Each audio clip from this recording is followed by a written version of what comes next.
오늘 3부 예배 나온 여러분들 한 사람 한 사람을 주님의 이름으로 사랑하고 축복합니다. 이 시간에도 여러 곳에서 예배드리는 우리 만나의 식구들, 또 예배를 드리지 못하는 곳에서 오지에서 또 인터넷으로 예배를 드리는 많은 분들이 있습니다. 여러분들이 함께 격려해 주면 참 좋을 것 같아요. 어디에 있는지 모르지만 오늘 이곳에 예배드리는 하나님의 백성들을 축복합니다. 한번 두 손을 들어 주님의 이름으로 축복합니다 인사합시다. 주님의 이름으로 축복합니다. 고맙습니다. 계속해서 왕에 대한 이야기를 나누고 있습니다. 오늘 9번째 시간입니다. 여러분들에게 꼭 기억했으면 외웠으면 좋겠다 하는 왕이 몇 명 있었죠? 5명. 자, 이스라엘의 첫 번째 왕은 사울, 두 번째 왕은 저하고 눈을 마주치세요. 세 번째 왕은 솔로몬. 여기까지가 통일왕국 시대를 이루고 있다고 이야기를 했고, 솔로몬 이후에 왕국이 갈라집니다.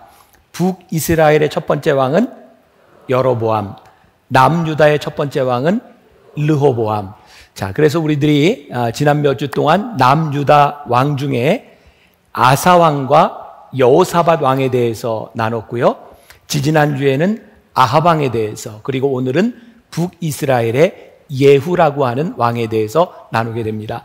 여러분들이 가능하면 사무엘상하, 열왕기상하, 역대기상하를 이 기간 중에 묵상하면 훨씬 더 도움이 되리라 생각을 합니다. 네, 꼭 보세요. 오늘도 여로보암의 죄라고 하는 말이 나오는데 이 연관성을 여러분들이 알아야 말씀을 잘 이해할 수 있기 때문입니다. 자, 계속해서 왕들의 이야기를 나누며 저희가 느끼는 것이 있습니다. 어떤 왕도 처음부터 악을 행하지 않았다는 겁니다. 그들이 왕권을 유지하다 보니까 그들이 선한 뜻을 가지고 있었으나 결국은 타락했던, 때로는 유혹에 넘어갔던 왕들의 이야기입니다. 눈에 보이지 아니하는 하나님을 믿고 따른다는 것이 참 힘듭니다. 그래서 사람들은 유혹에 쉽게 넘어갑니다. 왜냐하면 유혹은 눈에 보이기 때문입니다. 그리고 유혹은 우리들에게 보이지 않거나 우리들의 능력이 닿지 않는 것은 유혹이 아닙니다. 여러분들 눈에 보이고 여러분들이 충분히 넘어갈 수 있는 것이 유혹입니다. 연초에 제가 참 이게 강력하게 도전을 받았던 우리 교회 신년 집회 때 오셨던 목사님 중에 한 분, 높은 뜻 정의교회 오대식 목사님이 이런 말씀을 하셨어요. 전이 된다라고 하는 말이 있죠. 전이. 물질이 이렇게 전이 됩니다. 암도 전이가 됩니다.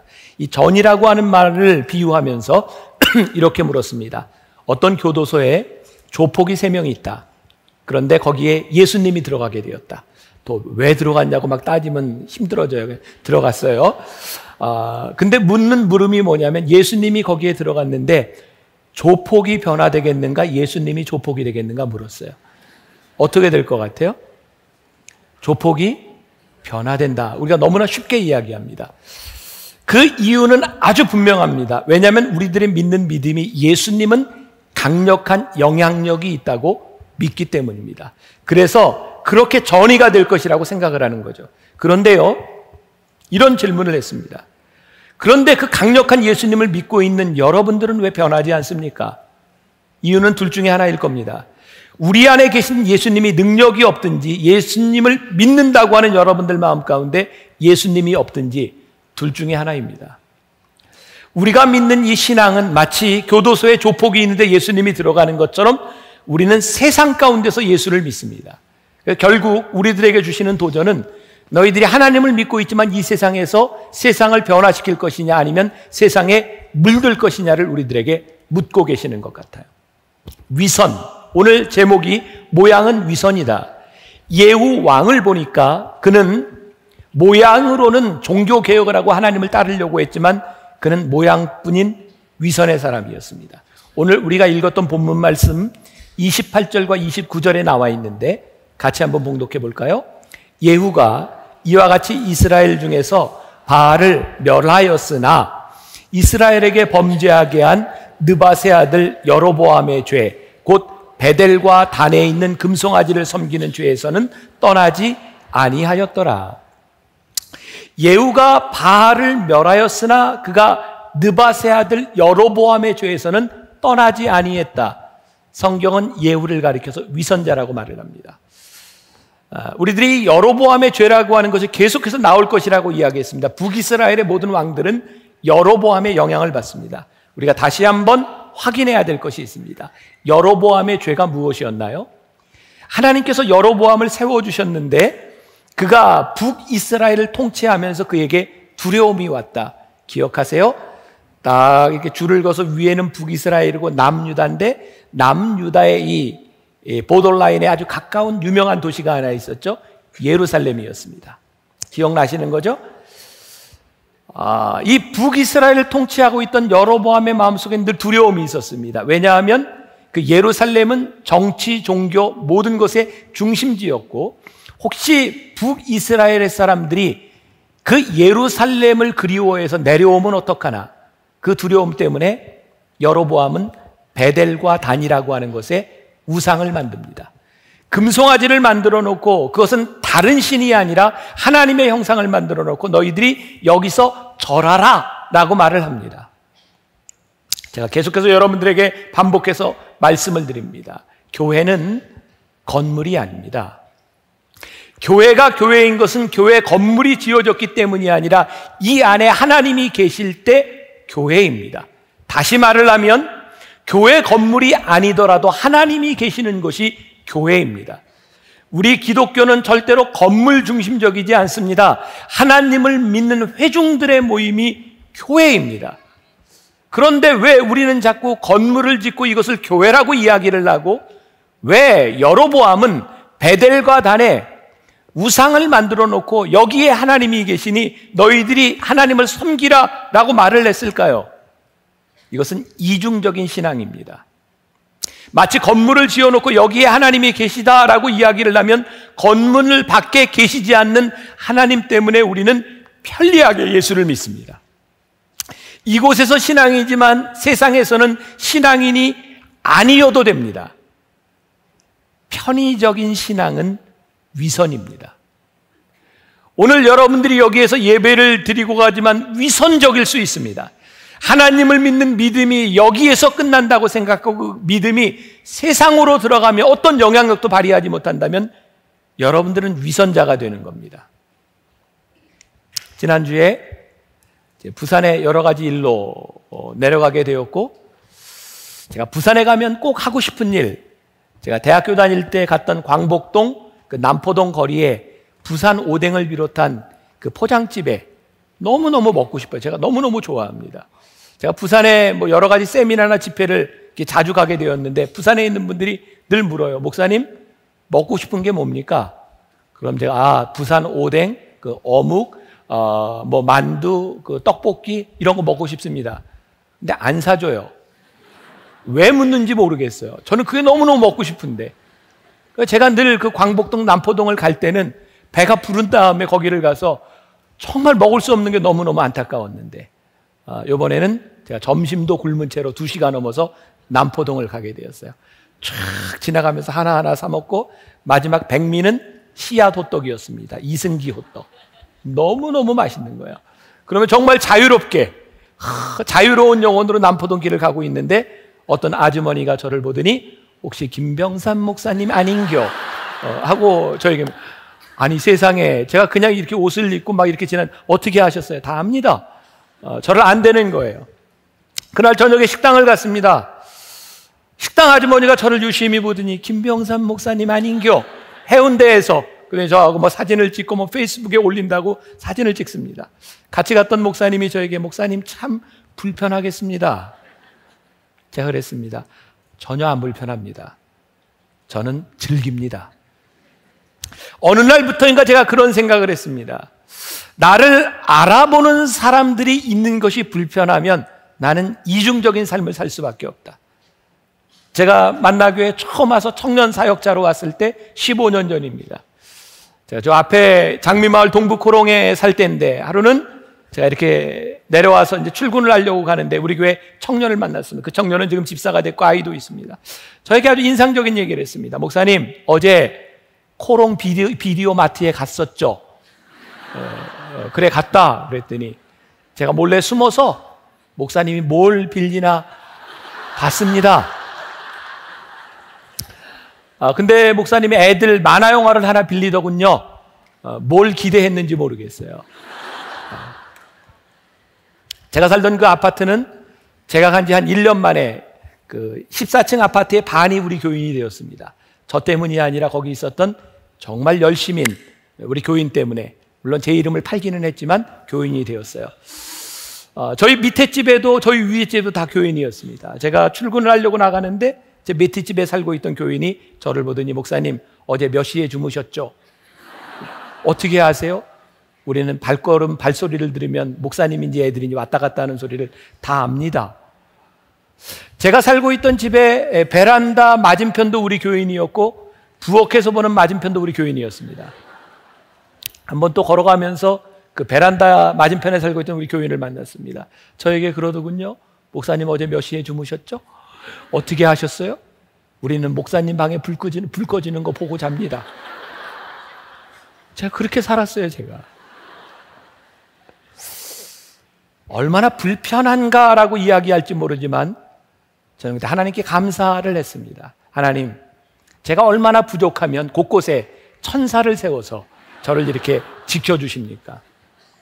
여러분, 불편한 것이 여러분들의 삶을 불행하게 만들면, 그것이 불행하다고 생각한다면 우리는 편의를 추구합니다. 편의를 추구하면 우리의 신앙이 위선적이 됩니다. 하나님을 믿는다고 하는 것은 절대로 편리한 일이 아닙니다. 그것이 진리이고 하나님의 뜻대로 살아가야 되기 때문에 우리들이 불편함에도 불구하고 옳은 길을 가기 위해서 그 길을 가는 것입니다. 사랑하는 여러분, 여러분들이 만일 오늘 여기에서 예배를 드리면서 여러분들이 위선적이 될 수 있는 것은 하나님이 여기에만 계시다라고 생각하며 이전을 나가며 하나님과 관계없는 삶을 살아가면 우리들은 위선적이 됩니다. 성경은 우리들에게 말씀합니다. 하나님은 만유의 주제 되신다. 모든 만물 위에 계신 분이고 모든 것에 계신 분이다. 하나님의 영향력이 미치지 않는 곳이 없다. 그 믿음 안에 우리들이 살아갈 때 우리는 위선에서 벗어날 수 있습니다. 미신이란 하나님을 우리의 마음대로 규정하고 미신이란 우리의 마음대로 하나님을 장소에 제한하는 것입니다. 우리들이 미신적으로 신앙을 믿기 시작할 때 우리는 세상과 타협할 준비가 되어 있습니다. 왜냐하면 하나님이 계시지 않는 곳에서 우리는 세속적인 삶을 살아가기 때문입니다. 우리가 믿는 신앙의 핵심, 상징적으로 십자가를 이야기합니다. 여러분들 만나교회 성전에 들어올 때 제일 먼저 눈에 띄는 게 무엇입니까? 십자가입니다. 여러분들이 임례를 할 때, 아무튼 예배 시간에 늦게 오는 분들은 한 번도 못 봤을 거예요. 임례할 때 십자가가 열립니다. 지금 열려있는 십자가. 십자가는 우리의 상징입니다. 나온 김에 잔소리 한번 하죠. 예배 시간 좀 잘 좀 지켜주세요. 저 너무 안타까워요. 여러분들이 이 예배를 찬양부터 여러분들이 들어가야 말씀에 깊이 들어가는데 여러분 늦게 오는 분들을 보면 제가 안타까워요. 여러분들이 예배 가운데 더 깊숙이 들어갈 수 있는데 다음 주부터 시간을 좀 잘 지키시겠습니까? 아니, 잘 나오는 사람 지키는 사람 말고 잘 안 지키는 사람 잘 지키세요? 대답을 안 해. 십자가, 우리는 교회 중앙에 십자가를 걸어놓고 여러분들 중에 아마 믿음의 가정이라면 집집마다 십자가 하나쯤 걸어놨을 겁니다. 그것도 모자라서 우리는 십자가 목걸이도 하고 다니고 그것도 모자라서 조금 작게 만들어서 귀걸이도 하고 십자가를 달랑달랑 흔들고 다닙니다. 십자가가 무엇인가요? 당시 로마 시대에 가장 극악한 죄를 지은 사람을 가장 비참하게 죽였던 사형 틀이 십자가입니다. 우리는 교회에 십자가를 걸어놓고 우리 집에 십자가를 걸어놓고 우리는 십자가 목걸이를 걸고 다니며 우리는 이렇게 다짐하는 겁니다. 하나님, 저 죽음의 상징인 십자가를 우리들이 목에 걸고 다니는 것은 우리들이 절대로 세상과 타협할 수 없다는 것입니다. 우리의 목숨을 걸고 신앙을 지키겠다는 것입니다. 때로는 세상의 체제에 대해서 세속에 대하여 우리들이 물결을 거스리며 대항하겠다는 것입니다. 근데 언제부터인가 우리의 신앙이 그럼 구별해야 될 것이 있습니다. 하나님을 믿는다고 여러분들이 교회를 다닌다고 세상과 벗어나는 것은 아닙니다. 우리는 세상 속에서 살아갑니다. 그러나 세속적이 되어서는 안 됩니다. 세상 가운데 살아가지만 세속적인 것을 거스릴 수 있는 것, 그것 때문에 우리들이 십자가를 달고 다니는 것인데, 오늘 이 예후에게로 돌아가 보면 그 하나님의 부르심 앞에 결단을 하고 바알의 신상들을 우상 숭배하는 사람들을 죽이며 다 부수고 그것을 변소로 화장실로 만들기까지 했는데, 결국 그는 철저하지 못하고 그의 왕권을 유지하기 위해 그는 타협합니다. 타협이 무엇인가요? 다 양보가 되는데 이것이 양보 안 될 때, 내가 열심히 하는데 이것만은 하지 않을 때, 그 타협은 우리로 하여금 필연적으로 위선적인 신앙으로 가게 합니다. 몇 주 전에 여호사밧의 이야기를 나누며 그는 전심으로 하나님을 섬겼던 사람이다. 이 전심과 대비되는 말이 위선일 것 같습니다. 오늘 본문 말씀 30절과 31절 말씀을 우리 같이 한번 봉독해 보겠습니다. 여호와께서 예후에게 이르시되 내가 나보기에 정직한 일을 행하되 잘 행하여 내 마음에 있는 대로 아합 집에 다 행하였은즉 내 자손이 이스라엘 왕위를 이어 4대를 지내리라 하시니라. 그러나 예후가 전심으로 이스라엘 하나님 여호와의 율법을 지켜 행하지 아니하며 여로보암이 이스라엘에게 범하게 한 그 죄에서 떠나지 아니하였더라. 전심으로 하나님을 섬기지 못하니까 그는 위선적이 되고요, 그 예후는 이제 하나님의 사명자가 되었다라고 생각했지만 그는 이제 사람들에게 어떤 사람이고 내가 어떻게 권력을 유지할까를 생각하게 됩니다. 그는 더 이상 솔직하지 않습니다. 자기의 욕망을 숨기며 거짓된 개혁을 하기 시작합니다. 그런데 사람들은 이 거짓된 모습에 쉽게 넘어갑니다. 그러나 하나님은 속지 않으십니다. 제가 이 말씀을 준비하며 읽었던 이야기입니다. 우리나라 초창기에 금요철야라고 하는 문화가 생겼습니다. 기독교 초창기에 기억하시죠? 옛날 분들 금요일날 철야 예배 가면 대개 언제쯤 끝났나요? 옛날에 새벽까지, 그러니까 새벽 예배 갈 때까지. 그런데 언제부터인가 이 금요철야라고 하는 것이 점점 줄어들기 시작하고 시간도 뭐 이제 9시, 8시, 7시로 변하기 시작하고 저희 교회도 9시에 시작해서 10시 반이면 끝납니다. 어떤 교회에서요, 우리 믿음의 전통을 좀 회복합시다. 그래서 좀 늦은 시간에 금요철야를 시작해서 새벽까지 갑시다. 교회가 모이기 시작했습니다. 근데 대개 예전하고는 상황이 틀려서 많은 사람들이 직장을 다니고 맞벌이를 하는데 새벽 1시, 2시가 넘어가니까 여기저기에서 조는 사람들이 생깁니다. 한 사람이 정말 열심히 기도하고 있는데 기도하다 보니까 주변이 너무 조용한 거예요. 눈을 떠보니까 거기 참석했던 장로, 권사, 집사 모든 사람들이 다 졸거나 잠이 들었습니다. 이 사람이 하나님께 이렇게 말을 합니다. 하나님, 장로, 권사, 집사 할 것 없이 모두 다 저 모양이니 하나님 얼마나 민망하십니까? 그때 하나님께서 그 사람에게 이렇게 말씀하십니다. 얘야, 그렇게 깨어서 남의 흉을 볼 거면 너도 얼른 자라.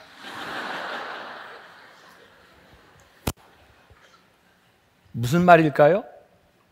기도 시간에 자는 것보다 하나님이 더 미워하시는 것이 있습니다. 깨어서 남을 정죄하는 것 더 나쁘다는 말입니다. 옛말에 혼내는 시어미보다 말리는 시누이가 더 밉다. 너무 경험들이 충만해서 감사해요. 왜 시누이가 미울까요? 보니까 시누이의 마음이 진짜가 아닌 겁니다. 말리기는 하는데 고소한 겁니다. 그게 더 미운 겁니다. 예후가 바알 신상을 다 부셔버리고 이방 숭배자들을 다 죽여버렸습니다. 근데 하나님이 예후의 마음을 보니까 그게 전심이 아닌 겁니다. 그가 하는 행동들이 그의 정권을 유지하기 위해서, 그의 욕망을 채우기 위해서 하는 일이라는 것이 하나님의 눈에 보이기 시작하면서 이건 미운 게 얄미운 겁니다.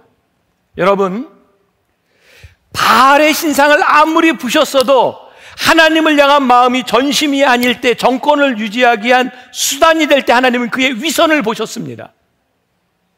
하나님이 예후를 버리십니다.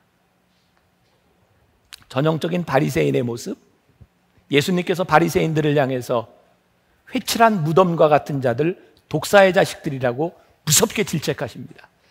바리새인들은 구제하고 그들은 헌금하고 안식일을 잘 지키는 사람이었습니다. 근데 그들은 늘 사람들이 있는 곳에서 하기를 좋아했습니다. 우리 하나님은 은밀한 중에 보시는 분인데 그들은 그들의 하는 일들을 과장되게 드러내려 했습니다. 그들의 목적은 전심으로 하나님을 섬기는 것이 아니라 그들의 의를 드러내고 싶었을 뿐입니다. 열왕기하 9장에 여러분들이 말씀을 좀 보셔야 알 수 있는 부분인데, 엘리사라고 하는 선지자가 하나님의 명령을 따라 님시의 손자 여호사밧의 아들 예후 장군에게 기름을 붓습니다. 그를 왕으로 세우겠다는 거예요. 그래서 기름 부음을 받고 왕이 된 예후에게 주어진 사명은 뭐였냐면, 아주 타락한, 아주 극악한 왕 아합의 모든 족속을 멸하는 거였습니다. 예후에게 하나님이 왕권을 주셨어요. 이스라엘을 새롭게 세우라는 것이었습니다. 근데 여러분들 열왕기하 9장과 10장을 유심히 보십시오. 너무너무 잔인한 장면이 나옵니다. 아합의 아들이었던 요람이 왕이었고 그가 병들었을 때 유다 왕 아하시아가 병문안을 옵니다. 그런데 이 예후가 요람 왕뿐만 아니라 이세벨을 죽였을 뿐만이 아니라 유다 왕 아하시아까지 다 죽입니다. 철저하게 잔인하게 죽입니다. 물론 아하시아 왕이 옳은 왕은 아닙니다. 그러나 이 예후가 잔인하게 변했던 이유는요, 그에게 그런 생각이 있었을 것이다 라고 성서학자들이 이야기합니다. 그는 개혁을 행하며 그의 욕망을, 그의 정권을 강하게 하기 위하여 유다의 왕도 죽이고, 그는 사명이라고 하는 것을 이용하여 잔인하게 사람들을 죽이기 시작합니다. 과유불급이라는 말이 있습니다.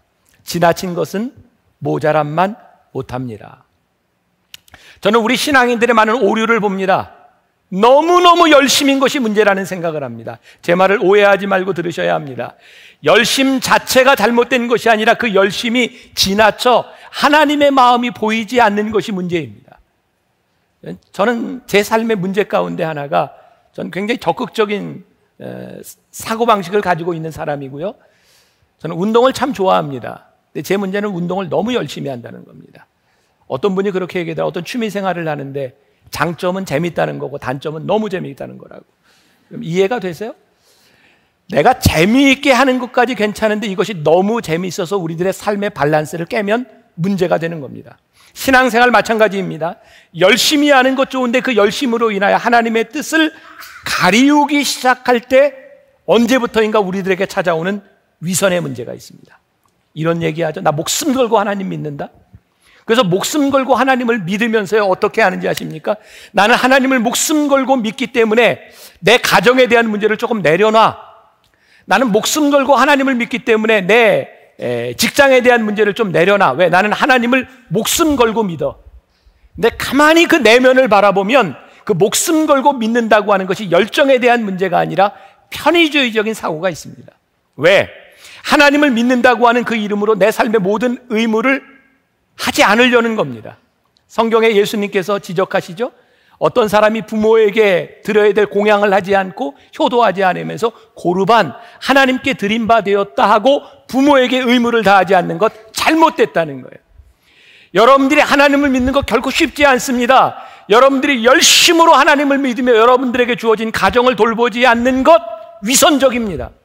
여러분들이 열심히 신앙생활을 하면서 여러분들의 신앙에, 여러분들의 직장에 여러분들이 불성실하다면 그거 옳은 것 아닙니다. 전심으로 하나님을 믿는다고 하는 것은 쉬운 일이 아닙니다. 그러나 어렵지만 그것이 불행한 일이 아니라고 하는 것을 우리들이 압니다. 왜? 전심으로 하나님을 섬길 때 하나님이 우리를 형통케 하실 것을 믿기 때문입니다. 예후의 문제가 무엇입니까? 하나님께서 그에게 심판하라고 주셨던 하나님의 마음이 그에게서 떠나가고 그가 심판관이 됩니다.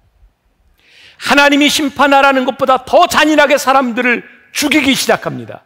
그는 열심히 종교개혁을 했지만 하나님 앞에서 자신을 잊어버리고 그는 자신의 욕망을 채우기 위해서 하나님이라는 이름으로 잔인하게 사람을 죽입니다. 예수님 당시에 사두개인들이 신앙생활을 잘 하기 위해서 유전이라고 하는 트래디션을 만듭니다. 안식일을 비롯한 모든 규칙을 잘 지키자 그래서 율법을 토대로 248개 조항의 하라라고 하는 것을 만들고 365개 조항의 하지 말라라고 하는 세부 조항을 만듭니다. 그들은 하루에 몇 번 기도를 해야 되는지, 금식은 어떻게 해야 되는지 규칙들을 많이 만듭니다. 안식일에만 39개의 규정을 만듭니다. 예를 들어서 안식일에 무너진 담벼락에 깔려있는 사람에게 어떻게 할 것이냐, 가서 죽었나 살았나 보고 죽지 않을 정도로 끄집어내놓고 다음 날 와서 고칠지니라. 이게 안식일의 규례입니다. 예수님께서 그들을 향해 정말 강하게 비난하십니다. 너희들의 속에 하나님의 마음이 없다. 너희들이 하나님이 정하신 안식일을 지킨다고 하는데 하나님의 마음이 없다. 너희들이 구제한다고 하는데 그 구제 가운데 하나님의 마음이 없다. 위선입니다. 하나님을 열심히 믿겠다고 하면서 하나님의 마음을 어길 수 있다고 하는 것이 무서운 일입니다. 하나님을 믿으면 되는데 잘 믿기 위해서 우리는 무언가 규칙들을 만들기 시작합니다. 세상에 어떤 교단에서는 성만찬을 할 때 또 나눠주는 떡을 씹어 먹어야 되느냐 삼켜야 되느냐를 가지고 싸우고 갈라집니다. 세상에 기도를 하는데 왕의 기도도 있고 관상 기도도 있고 방어 기도도 있고 중보 기도도 있고 많이 있는데 어떤 기도를 하느냐에 따라 너는 내 편, 너는 상대편이 갈라집니다. 어떤 분은 밥통에서 밥을 풀 때마다 주걱으로 십자가를 긋고 밥을 풉니다. 이 밥을 먹으면 건강해질 거야, 지켜줄 거야. 어떤 사람은 십자가를 부적처럼 여러 곳에 붙여놓습니다. 자동차에 이 백밀러에 보면 십자가를 달랑달랑 이렇게 달고 다니는 사람들이 있습니다. 십자가가 나를 지켜줄 거야? 십자가가 여러분들 지켜주지 않습니다. 언제부터인가 우리들 신앙에 마치 우상 금송아지를 만들어 놓은 것처럼 이 십자가를 우상처럼 만들어 놓고 이게 지켜줄 거야. 여러분, 십자가는 우리를 지켜주지 않습니다. 믿음이 무엇입니까? 십자가를 바라보며 하나님을 생각하라는 겁니다.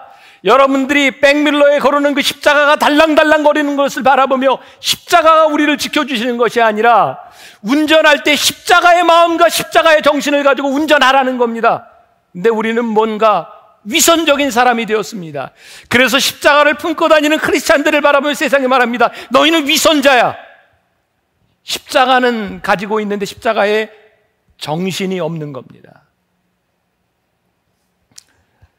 우리들의 욕망이 하나님의 말씀 이외의 것들을 주장하기 시작하고 우리의 욕망과 야망이 하나님의 말씀을 이용하려고 합니다. 예후가 처음부터 그런 사람은 아니었겠지만 그는 종교 개혁을 하면서 하나님이 나에게 사명을 주셨다고 하는 그 이름을 가지고 그는 그의 권력을 과시하려고 합니다. 하나님께서 목회자를 강단에 세워주셨는데 언제부터인가 강단에서 말씀을 전파하는 목회자가 그 권한을 쓰고 싶을 때 위선자가 됩니다. 여러분들이 믿음으로 사업을 시작했는데 언제부터인가 그 사업에 신앙을 이용하려고 할 때 여러분들은 위선자가 됩니다. 그래서 우리는 끊임없이 하나님 앞에 말씀 앞에 서려고 노력해야 합니다. 하나님, 제가 위선적이 되지 않도록 하나님 말씀 앞에 서게 하여 주옵소서. 아프리카에 원숭이를 잡는 두 가지 방법이 있다고 하죠. 하나는 술을 탄 단물을 원숭이가 지나가는 길목에 놓아두면 원숭이가 가다가 단물을 먹고 또 먹고 또 먹고 취해서 잠들면 잡습니다. 또 하나의 방법은 원숭이의 손이 간신히 들어갈 만한 그런 조롱박 같은 덫을 만들어 놓고 그 안에 원숭이가 좋아하는 것을 넣으면 원숭이가 손을 가지고 짚는데 빠지지 않습니다. 그때 잡으러 가면 원숭이는 그거 잡은 거 놓지 않아서 잡힌다는 겁니다. 욕심은 우리를 가장 명확하게 잡아놓는 덫입니다. 그래서 사단은요, 우리들에게 욕심이라고 하는 것이 들어오게 함으로 인하여 우리를 위선적으로 우리의 신앙을 망가지게 합니다. 여러분, 에덴 동산의 아담과 하와에게 하나님께서 정말 놀라운 축복을 주셨어요. 이 모든 건 너희에게 준다. 그런데 동산 가운데 있는 선악과만은 먹지 말아라. 아담과 하와는 그들에게 주어진 모든 것들을 참 너무너무 엔조이하고 하나님의 축복을 즐겼어요. 근데 어느 날 사단이 다가가서 얘기합니다. 하나님께서 너에게 모든 것을 다 주셨는데 저 동산 가운데 있는 선악과는 먹지 말라고 했지. 갑자기 주어졌던 축복이 눈에 들어오는 것이 아니라 먹지 말라고 한 그것이 그들에게 축복이 아니다라는 생각이 들어옵니다. 왜 우리들은 하나님께서 우리들에게 허락하신 많은 것들을 누리지 못하고 내가 갖지 못한 한 가지 때문에 우리는 욕심을 부리며 우리들이 하나님 앞에 범죄하게 될까? 왜 우리들이 주신 것을 누리지 못할까? 왜 우리는 순종을 축복이라고 생각하지 못하고 내 마음대로 하는 것을 축복이라고 생각할까? 우리들에게 욕심이 들어오기 때문입니다. 열왕기하 10장 16절에 같이 한번 볼게요. 이런 구절이 나옵니다. 이르되 나와 함께 가서 여호와를 위한 나의 열심을 보라 하고 이에 자기 병거를 타고 예후가, 자 여러분들 보세요. 여기서 뭐가 중심일까요? 여호와를 위한 열심이 중심입니까? 여호와를 위한 나의 열심이 중심입니까? 문맥으로 볼 때 이 예후는 여호와를 위한 나의 열심을 보라는 겁니다. 그의 열심이 자신을 위한 것이 되어버렸습니다. 열심을 가장한 욕망이 되어버렸습니다. 그는 정말 열심히 바알 신당을 다 부숴버리고 그것을 변소로 만들어 버렸는데 그것이 중요한 것이 아니라 그것을 만드는 그의 속마음을 하나님이 보셨어요. 마태복음 6장 1절에 보니까 사람에게 보이려고 그들 앞에서 너희 의를 행하지 않도록 주의하라. 그리하지 아니하면 하늘에 계신 너희 아버지께 상을 받지 못하리라. 기도가 문제가 아니라 기도의 목적이 문제입니다.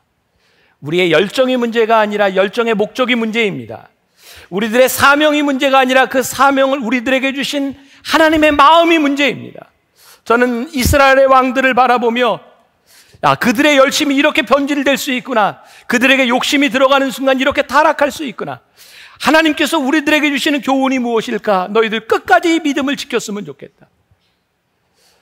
이스라엘 왕 중에 실수하지 않은 왕들이 없습니다. 그러나 문제는 실수하고 돌아오느냐 돌아오지 않느냐에 대한 문제입니다.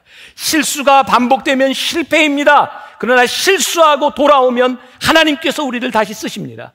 예후를 통해 우리들에게 주시는 말씀입니다. 우리들에게 치명적인 유혹, 위선, 욕망, 그것에서부터 돌아오라고 하는 말씀입니다. 제가 지지난주에도 여러분들에게 말씀드렸습니다. 하나님의 마음, 하나님은 우리를 심판하시려고 하시는 것이 아니라 끊임없이 우리를 심판하지 않으시려는 하나님의 사랑이 가운데 있다. 우리를 부르신 하나님 앞에 혹시 여러분들이 욕심과 욕망으로 위선자가 되어버렸다면 오늘 다시 주님 곁으로 돌아올 수 있기를 바랍니다.